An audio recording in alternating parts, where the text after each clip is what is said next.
Welcome back to the Logic Dilemma. I'm your host, American Mike, coming to you from the Purple Mountain Majesties, from sea to shining sea, America the Beautiful. Joan Shanghai Shanga $159,000 billion left. America is a nation that can be defined in a single word. I was going to put him the idea that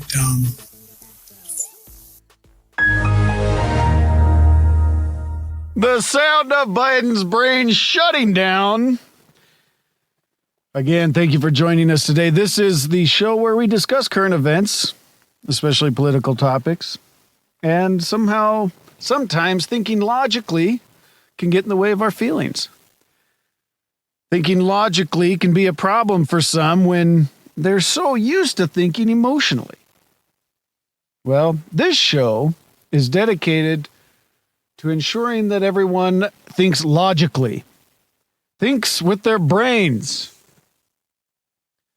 Now, today, we had 4 living presidents in New York City. 3 of them were at a fundraising event. We had Bill Clinton, Barack Obama, and Joe Biden was able to stay up late so that he could go to this fundraising event. At the fundraising event was Stephen Colbert, the comedian Stephen Colbert. Don't forget his pronouns. Remember, Stephen Colbert, Jon Stewart, they are trans comedians, meaning they're just regular guys who self-identify as comedians.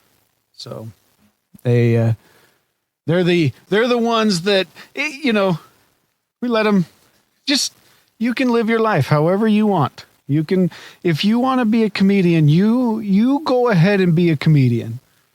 Just understand, you're not fooling anyone.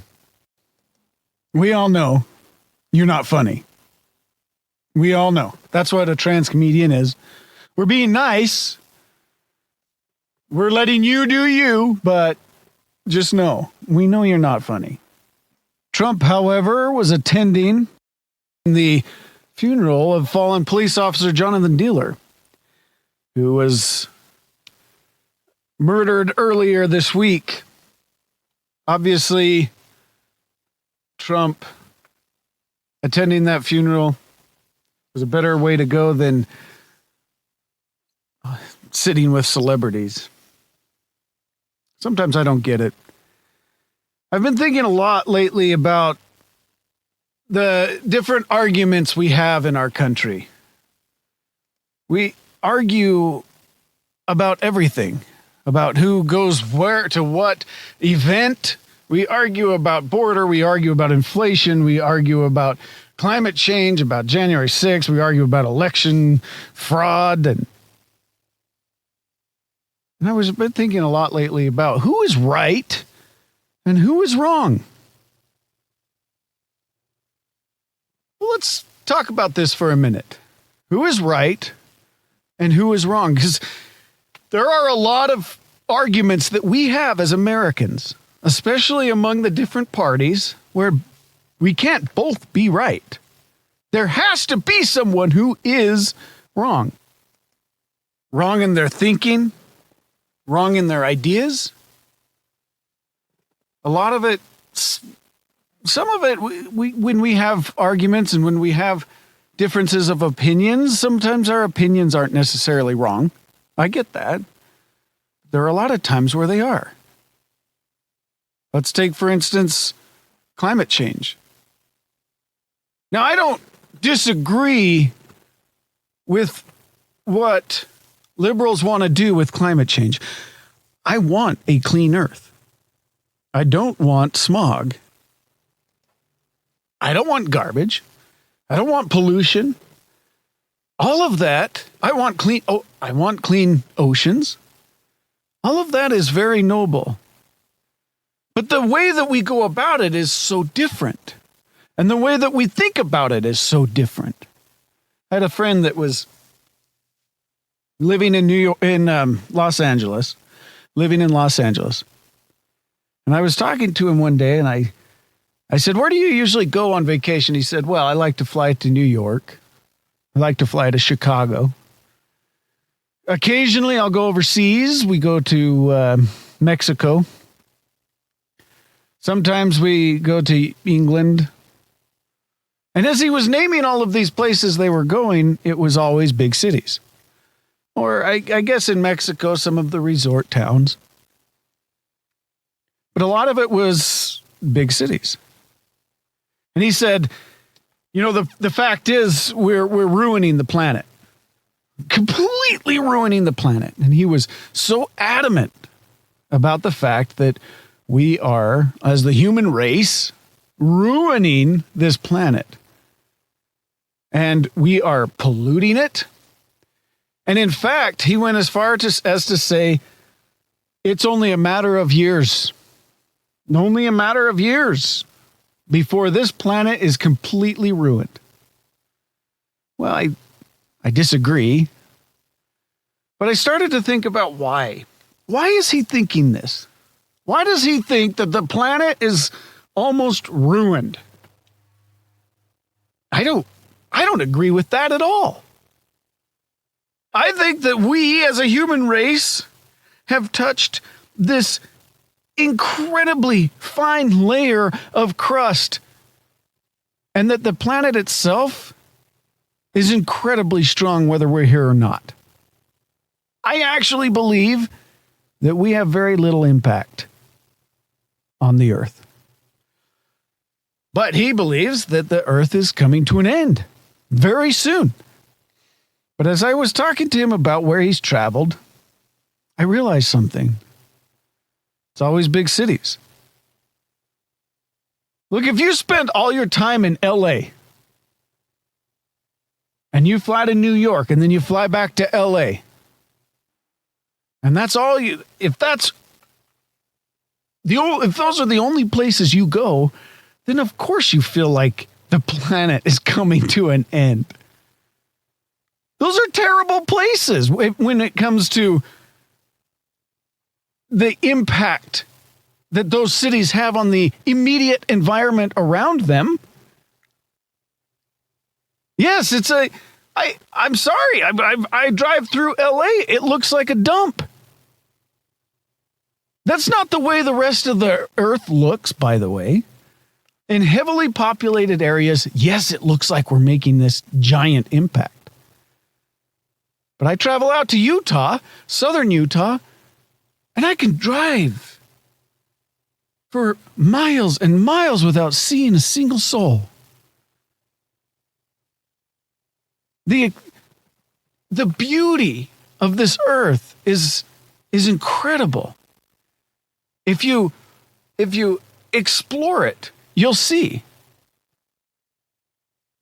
Now, I lived in Alaska for a couple of years. A lot of people down here in what they call the lower 48, they get so mad about, building pipelines.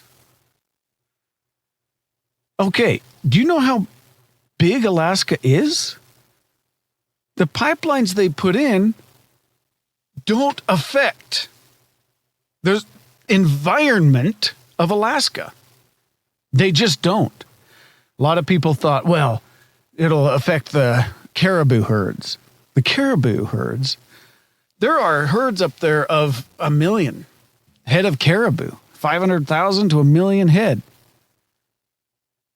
And they found that when they put the pipelines in, a lot of it is above ground. I've seen it myself.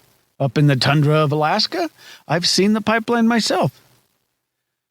They have these giant heat sinks that bring the heat of the oil up away from the frozen tundra that stand up in the air. It's quite impressive. But they found that it didn't disrupt the caribou herds. It didn't disrupt animals and their migration patterns. They actually were able to flourish because they congregate around it for the heat. It's helped in areas.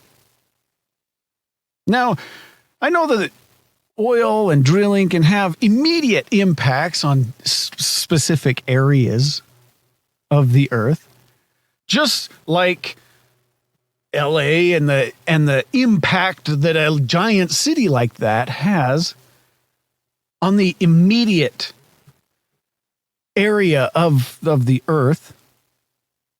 But ultimately, our planet is beautiful. Now, going back, yes, I want clean air too. I don't want dirty cities. I don't want garbage everywhere. I want everybody to be good stewards of our planet. But are we ruining the planet? No. You watch something like WALL-E, a cute movie. My kids love it. I actually love it. I think it's a fun movie. This little robot's job is to compress little cubes of garbage and stack them in a world that is uninhabitable for humans. Where'd they get all that garbage? I mean, it's been transported from elsewhere on the planet. They act like everything we use comes from this earth anyway. Stacking these garbage cubes, they act like it wouldn't just go back to the earth. It does eventually. I know sometimes we chemically enhance certain products and things that make it difficult for it to decompose back into the earth. I know that. And I'm not for that. I like stuff that can decompose back to the earth. But we're not making up materials. We're not inventing new materials. We're not shipping things in from some alien planet. Everything we have here came from the earth anyway. So it's very interesting. I believe that we actually have very little impact. As a human race, we have a very little impact on the earth and the planet. Take into account climate change. A lot of people really, it used to be called global warming because everybody thought the earth was warming up. But when that wasn't playing out, they started calling it climate change because they just wanted a way to scare people into believing that something bad was going to happen. Again, I was talking to a different friend of mine who's a liberal, who was telling me, oh, you wouldn't believe. This was years ago, by the way. You wouldn't believe this is the first time in human history that the ice on the North Pole has completely broken up. This is what he tells me. First time in human history. And I said, how long do you think we've been watching this ice? I mean, we've only been watching it for the past, 80 years? Were we up there taking core samples back thousands of years ago? No. So how do you know that it's first time in human history? He said, they've tested the ice. Okay. I agree that science has come a long way, and I agree that science can make very educated decisions on the way that things have played out over the course of history. But there are a lot of areas of science that I'm skeptical, and that's one of them. To take a core sample, and then they say, oh, look, see this little line in the ice? That's where the climate was this. Again, we're trusting people who can't predict the weather in 2 weeks, but they're not only telling us what the weather was like thousands and tens of thousands of years ago, but they're also going to tell us what it's going to be like in 100 years. You see? Now, is that bad? What if the ice what if the ice does break up? I asked him. I said, okay, so the ice broke up. And keep in mind, the conversations that I have with friends of mine who are liberal and family members, I'm very cordial and nice. I don't debate because I truly want to hear their side. I want to hear what they're thinking. So I asked him, what's the big problem? Let's say this is the first time that the entire North Pole has melted. What kind of impact are we to expect? And he said, well, rising sea levels. He said, keep in mind, and he tells me this, keep in mind, 70% of the ice is already melted. 70%. He said, if it continues that way, then we're going to continue to see rising sea levels. I said, 70%, that's a lot. Okay. All right. So how much have the sea levels risen so far? And he said, well, none, but none. So 70% of the ice is melted, and you're worried about what the sea levels are going to rise. It has to be that last 30% for us to start seeing rise in sea levels. That's not logical. You see, all of a sudden, logic starts to become a dilemma. Logic starts to become a problem. I start asking, and again, I'm being very kind in this conversation. I'm not trying to trap him in his words or anything like that. I'm just asking questions. So what, if we haven't seen, I mean, if we have 70% of the ice has melted year after year, wouldn't we see a rise in sea levels? So he came back to me and he said, okay, look. See this island? This island is almost gone because of rising sea levels. And he's right. The island is almost gone. It's a very small island. And I said, the problem that I have is that you're telling me that this island was off the coast of Africa somewhere. There are a lot of, and it was tiny island. And it was losing structures, but it only had a few structures on it anyway, because it was tiny enough. And I said, the problem that I have is right across the way, not but 10 miles, is the coast of Africa, where the coastline hasn't risen ever since we've been watching it. And I've heard, and he said, well, eventually Hawaii will be swallowed up too. And I said, okay, how much has it risen on the islands of Hawaii? Well, it hasn't.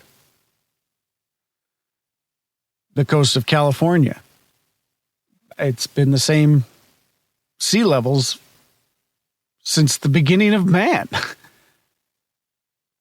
The East Coast, Europe, none of these coastlines, none of us have had to actually draw back structures from the coastlines.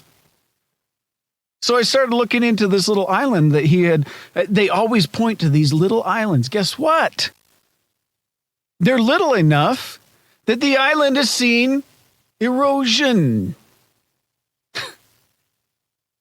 The waves are constantly beating against this little island, and it's small enough that with those waves crashing and storms coming through, the island has seen erosion. You see, the sea levels haven't risen.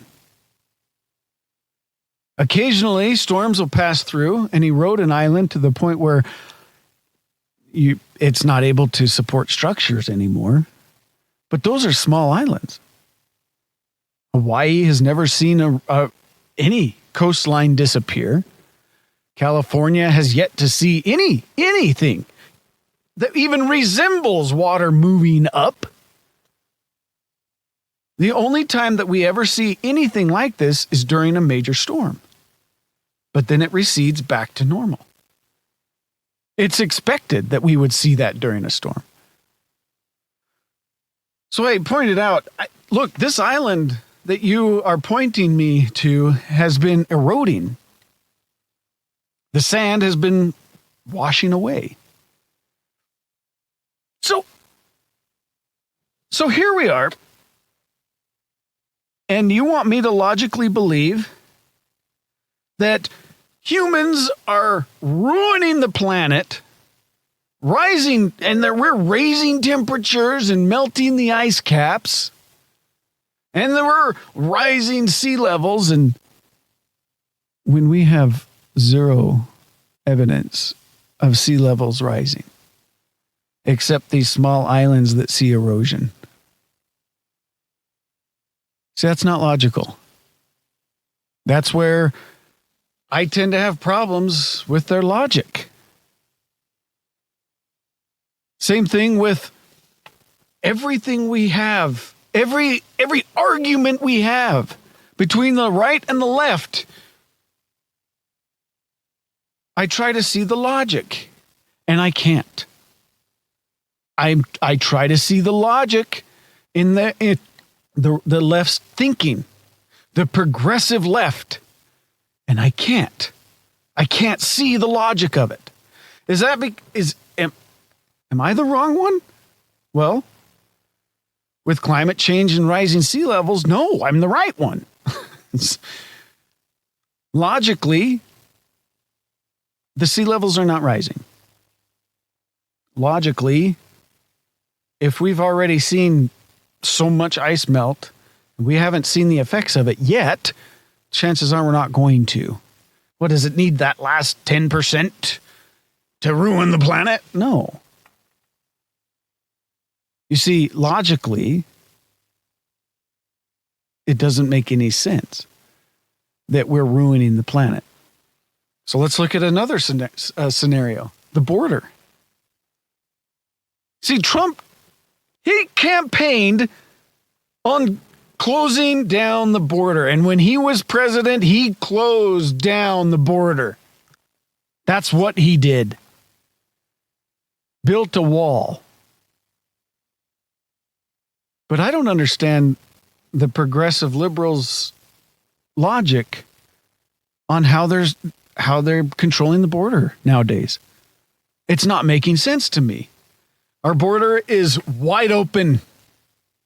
And we have nationals from countries all across the world crossing into our borders. China,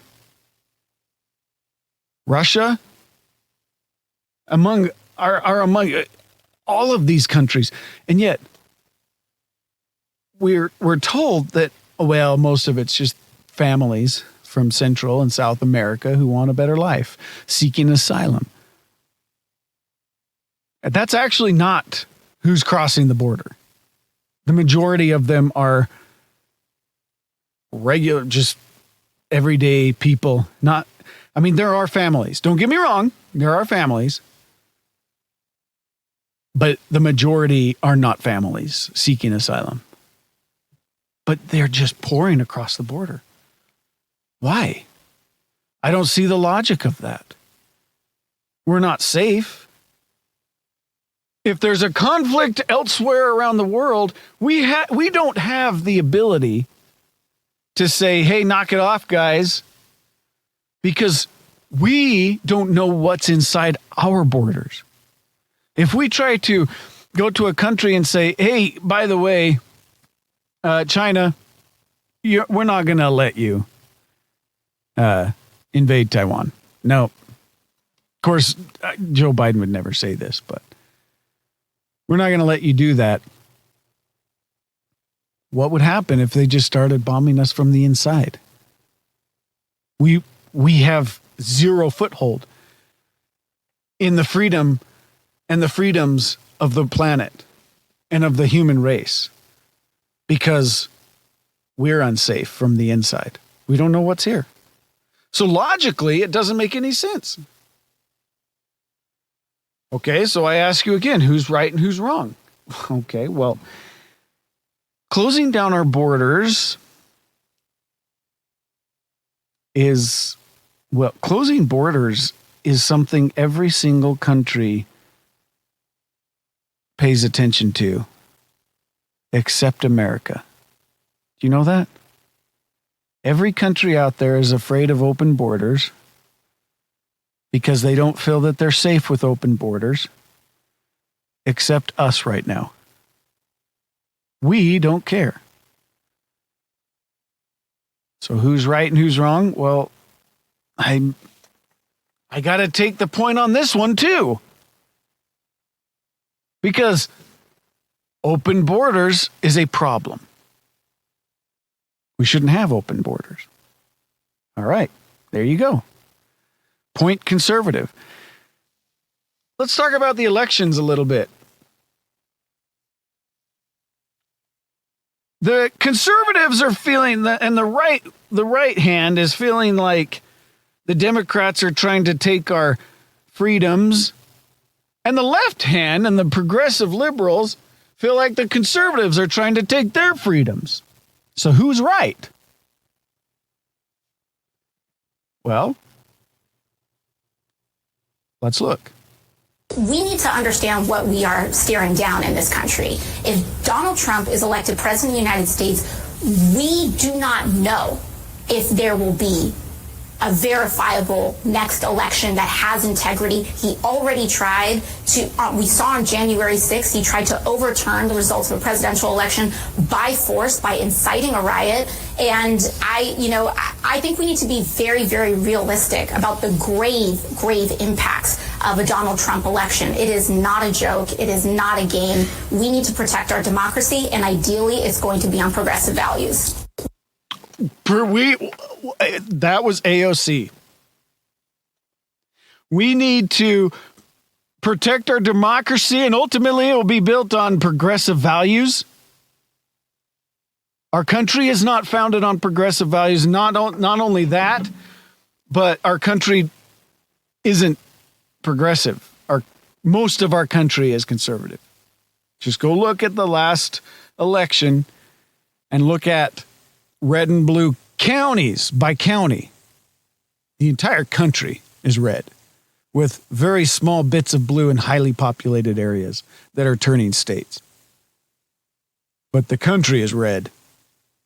We don't want progressive values.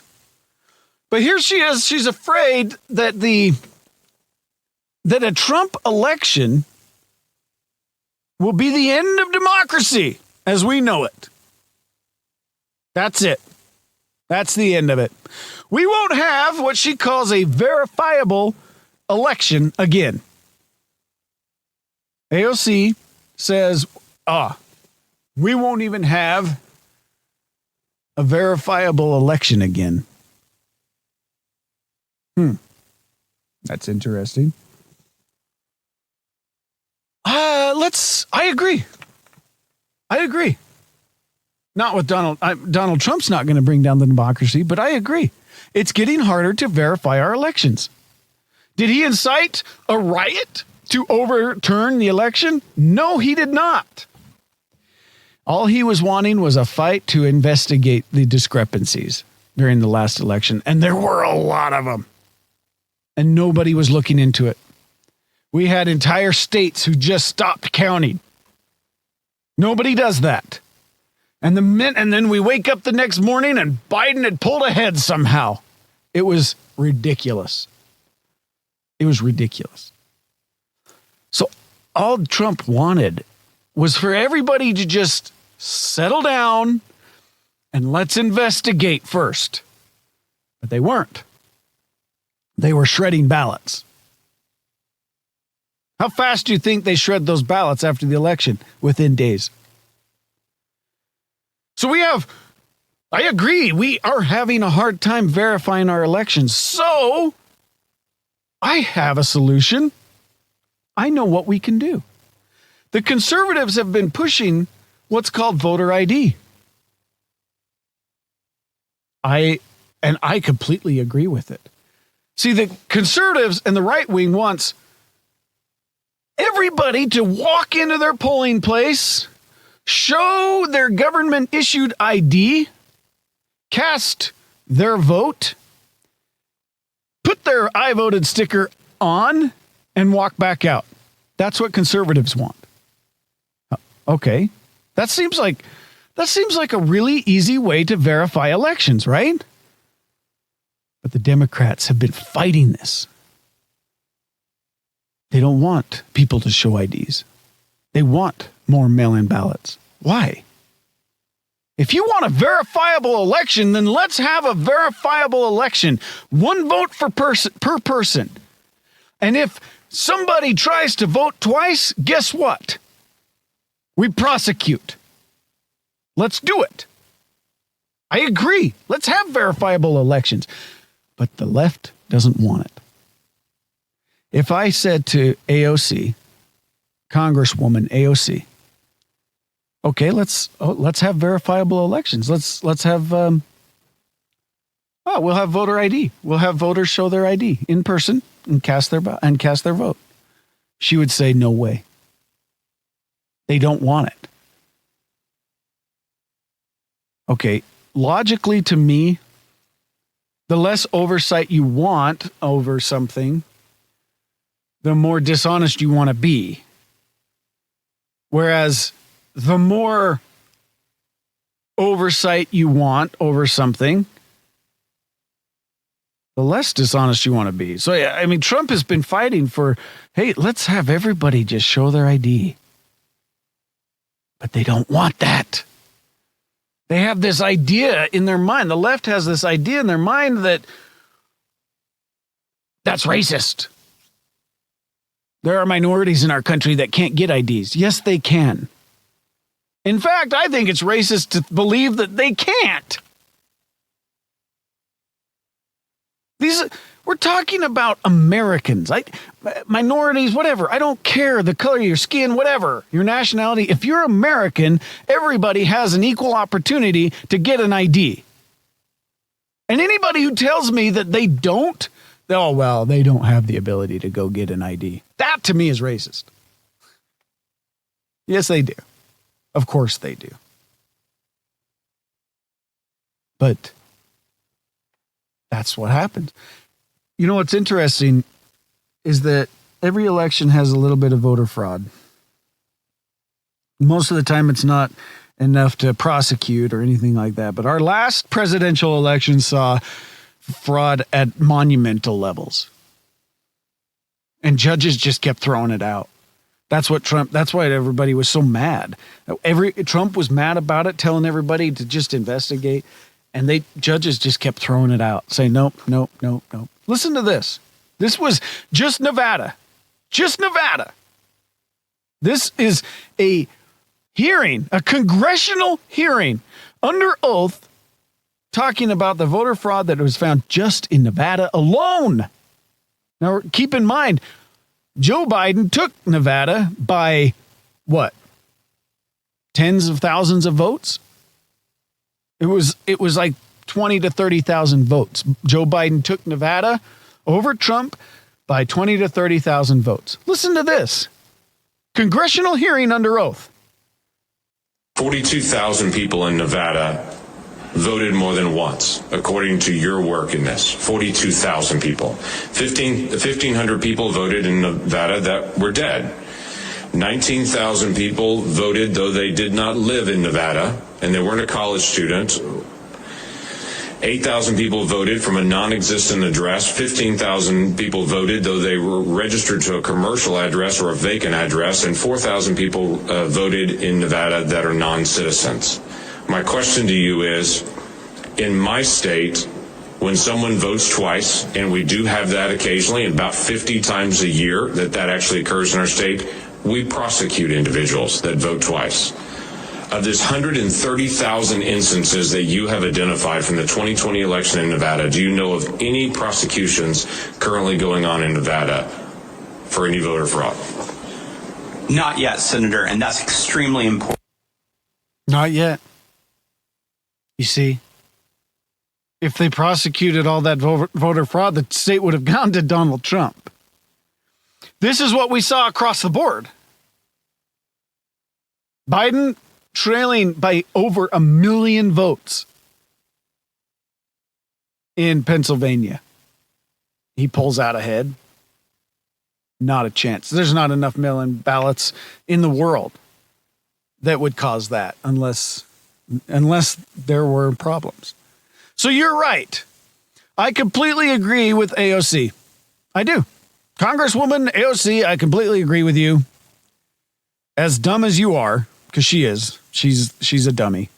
As dumb as you are, I agree. We are having a hard time verifying our elections and validating our elections. The fix is we walk into the polling place. We show our ID. We vote.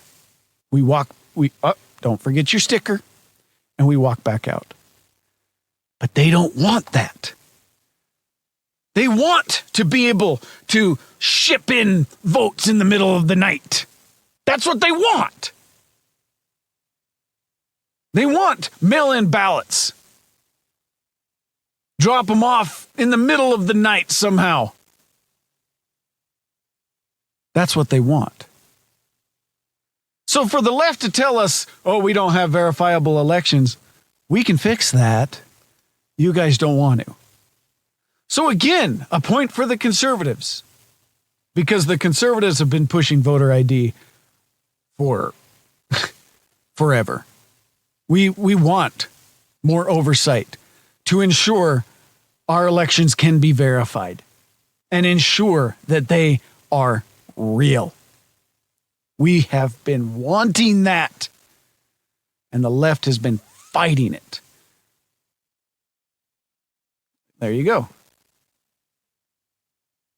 So January 6th, she said, Congresswoman AOC says, well, Donald Trump, I better use my AOC voice. Donald Trump, he incited a riot and tried to overthrow the government. No, he didn't. Nobody tried to overthrow the government with talks of peace. All he wanted was for us to stand and fight for investigations into why. This is what he was asking. And all those the Georgia voter fraud garbage, all of that garbage. They were only asking for the governors to investigate. That's in all of these states. That's all they were asking. And yes, Trump said, oh, no. You got to find votes. That's what Donald Trump said. You got to find votes. He wasn't saying to make it up. He was saying there is no way that Biden is behind us. So if he is behind us, then you've misplaced some of my valid votes. That's what he was saying. Find wherever it is you stashed our valid votes, because there is no way that man is behind us. And they refused. They refused to investigate. The governors refused to investigate. Judges kept throwing it out. It got ugly, and we had January 6th. Trump he spoke of peace. You can't incite a riot when you're telling everybody to march peacefully. Oh, but the liberals, I'm sorry. They leave that part out, the peacefully and patriotically peace. Oh, they leave that out whenever they talk about January 6th. They want it to sound as bad as possible. In the end, all it was a bunch of people who broke some windows and got into the Capitol. A girl was killed, a soldier, unarmed. She was killed. She's the only one, and I stand by this. She's the only one that died during the violence that happened at the Capitol. She was shot by Capitol Police and died. The others, we had a person died of a heart attack across the street, and they're counting that. We had a person die of a stroke across the street, and they're counting that. None of those had anything to do with the Capitol. We had a cop that died the next day, and 4 others that committed suicide. I do not count those. I'm sorry. I shouldn't say committed suicide. They were suicided. Sorry, but it doesn't make any sense to me that in Washington, D.C., areas of Washington, D.C. are some of the worst crime you will ever see in our country. Across the river, across the Potomac, Anacostia, some of the worst crime. And yet, these cops, it was so hard for them to watch some windows being broke in the Capitol that 4 of them suicided themselves.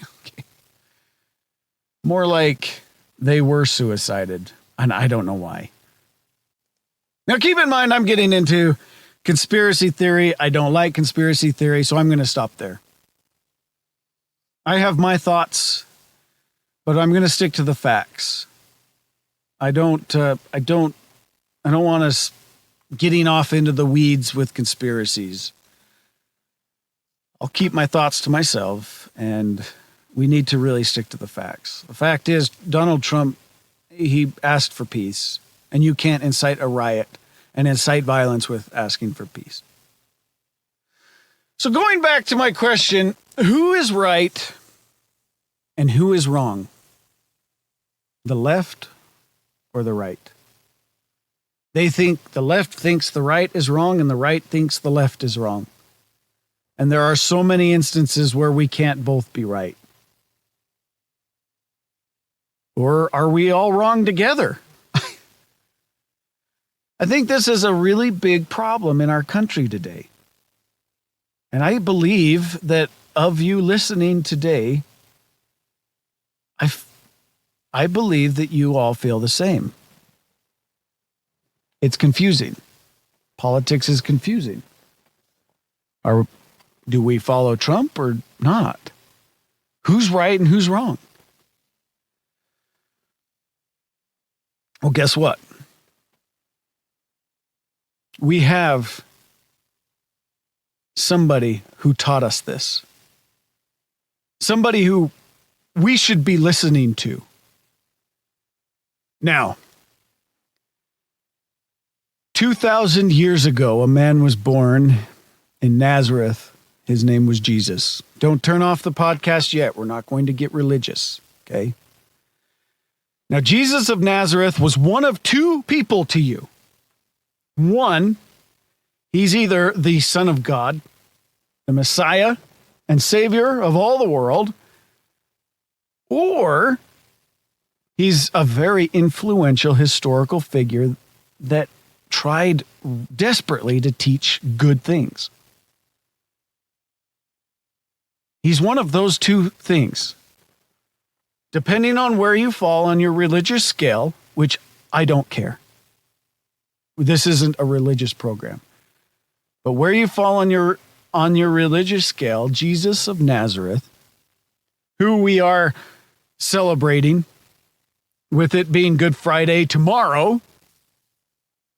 Well, hey, look, it's Easter coming up this weekend. You're either Jewish and you are celebrating the Passover, or you're a Christian celebrating Easter, or worldly Christian or other religions that are celebrating other holidays right around this time. It seems like everybody has something to celebrate right now, and I think that's great. And let's continue on.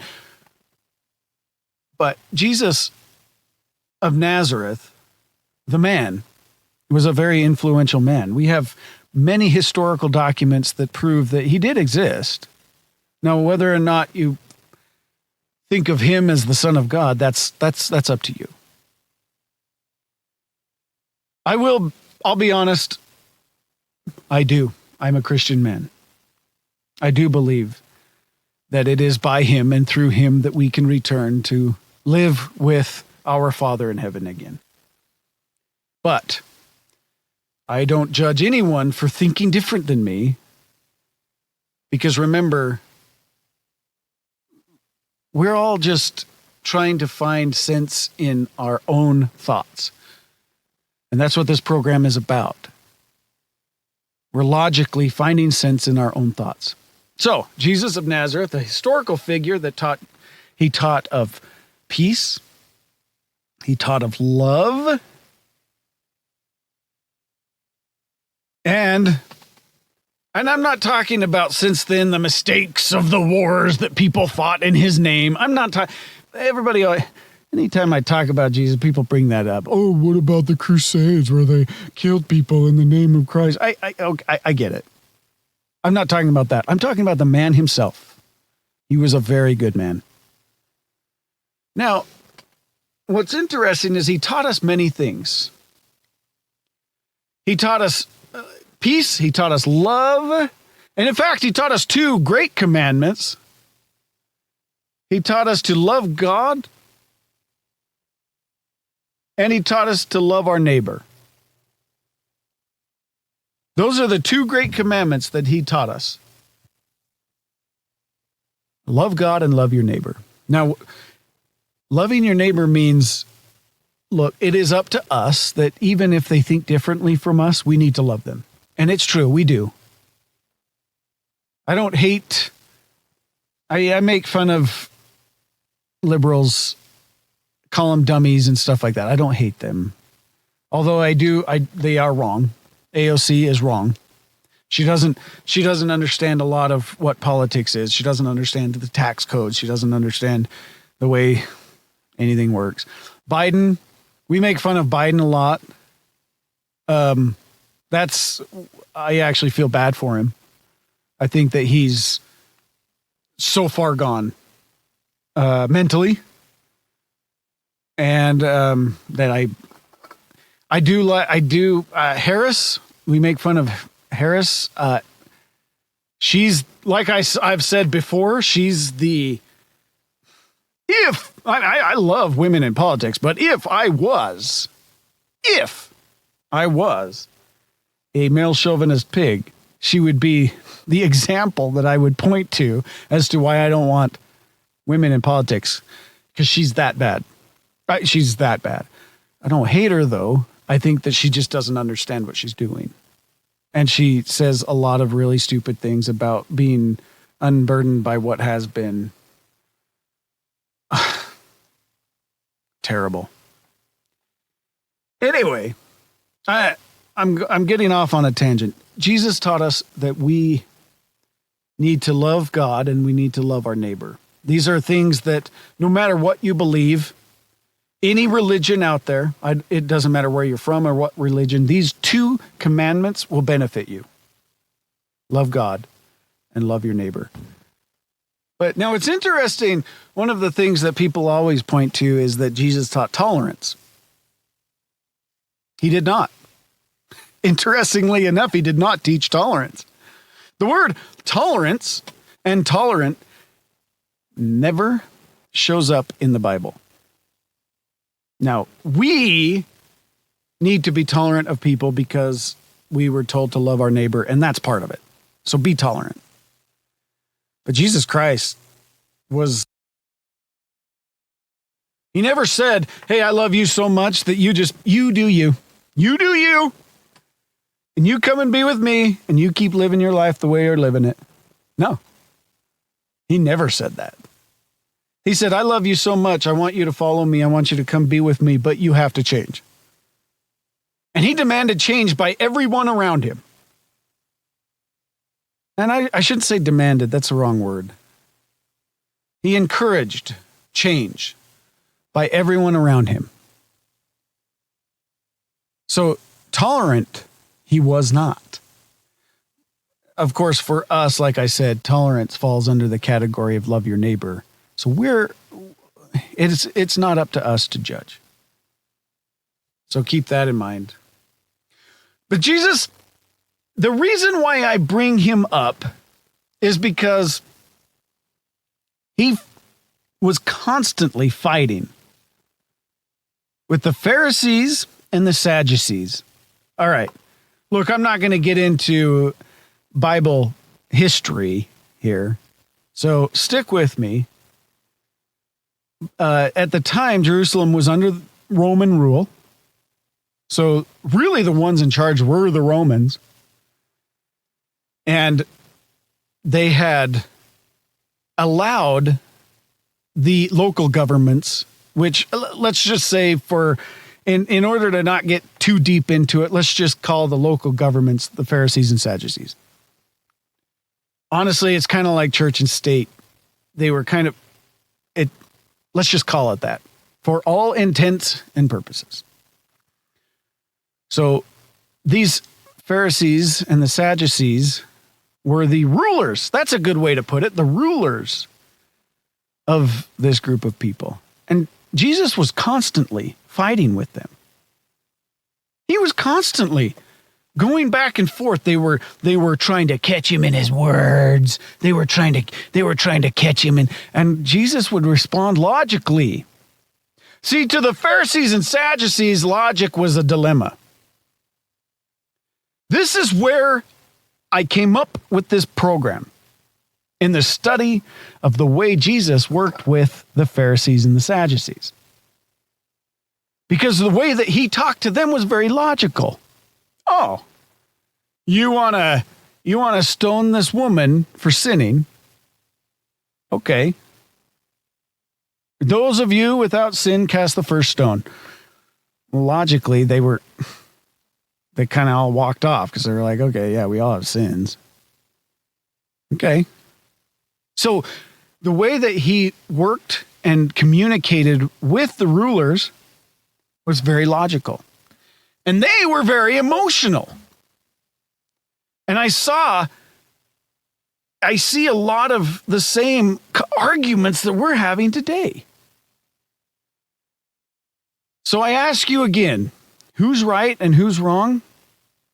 There is one thing that Jesus taught us a lot, a dozen times maybe.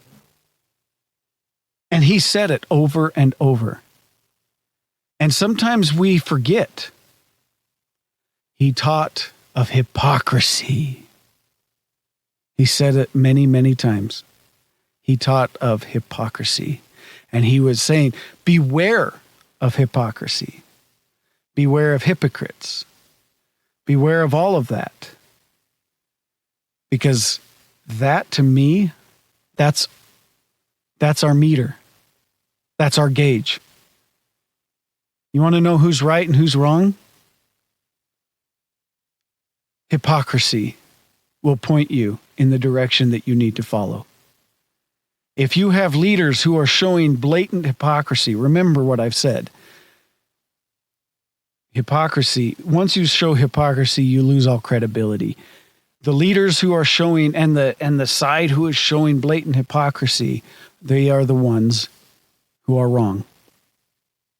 Now, I know that both sides have shown hypocrisy. I'm not saying, well, conservatives we're never hypocritical. Yes, we are.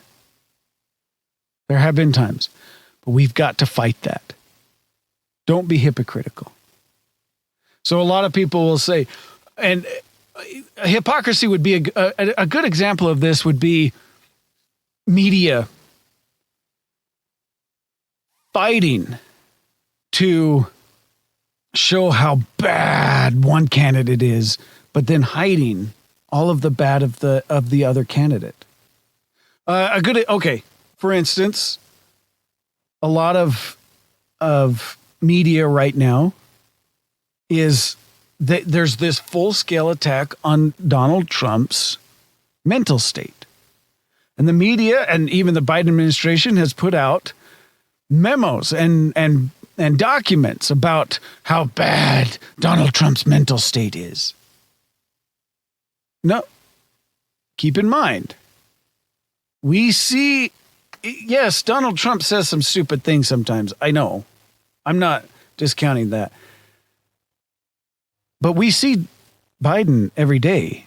There's a difference between saying stupid things sometimes and being handicapped. So that's a case where we see hypocrisy. They're trying to show that Biden has been working so much harder on his campaign than Trump. He's been 18 days, he's been to all the swing states and all of this. Keep in mind, that's hypocrisy. Trump has been campaigning and doing very well. He's been to all of these states. Biden just barely started. He's late to the game, actually.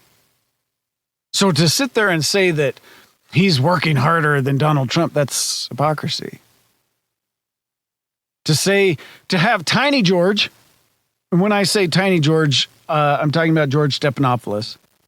To have Tiny George sitting in an interview trying to convince the people that Donald Trump was found liable for rape over and over and over. He said, Donald Trump, he was found liable for rape from juries. No, Trump was never found liable for rape. Never. So that's hypocrisy. The whole document scandal. I don't care what you say. Biden knew about his classified documents back years ago when he talked to his ghostwriter. Trump had his classified documents. The difference of coming after Trump and coming after Biden, the difference there, where everybody's just wanting to the left is wanting to forgive Biden, but Trump is a bad man. That's hypocrisy. See, every time you see this, you know what side you want to be on, because this is what we've been taught. Hypocrisy, bad. If you see hypocrisy, you turn and run from it. And you make sure that you yourself don't fall into that same category. Now, I know a liberal, because I have a lot of liberal friends and family. So we've had these conversations. They say, well, Donald Trump, he's done some pretty bad stuff. Yeah, he has. And he's said things that I don't condone. Absolutely not. In the privacy where he thought he was in the privacy of a friend's company, he has said things that I would never say. I don't believe. In fact, I'm shocked that anybody talks like that. Anyone. I also don't condone any of his actions. But guess what? Jesus taught one other thing.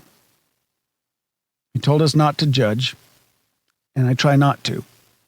But he also taught us that man has the ability for redemption. And over the past 8 years to 10 years or decade or so, I have seen Donald Trump change. I have seen a great change in him. I have spoken with many people who have sat down and talked with him, and they say he's a good man. Now, does he say rude things sometimes? Absolutely. And again, I don't necessarily condone that, but I kind of say some rude things too sometimes. I call people dum-dums and Tiny George. And I say that because George Stephanopoulos is so dang short. I don't know how anybody can take him serious. But I say these things too. Keep in mind, though, and I will stand by this. If you treat Donald Trump with respect, he will treat you with respect in return. If you come at him to try to attack him, he'll go to the mats with you. That's it. That's what I see. Now, I don't necessarily agree with that. So I don't think that we should be fighting and name calling and all of that, although treat people with respect and you'll get treated with respect. But at the same time, I have seen Donald Trump become the man that I would like to see as a president, a man of character. In most cases. Sometimes he lapses on that. I get it. But when it comes to actually running the country, Donald Trump did a better job than any liberal has ever done in years. And if you're not willing to admit that, that's also hypocritical. He fixed the Middle East before Biden ruined it. He had Russia before Biden ruined it. He was working with China before Biden ruined it. He closed the borders and made us safe before Biden ruined it. He had us drilling our own oil and not so dependent on foreign people who don't even like us before Biden ruined it. He had created jobs before Biden had ruined it.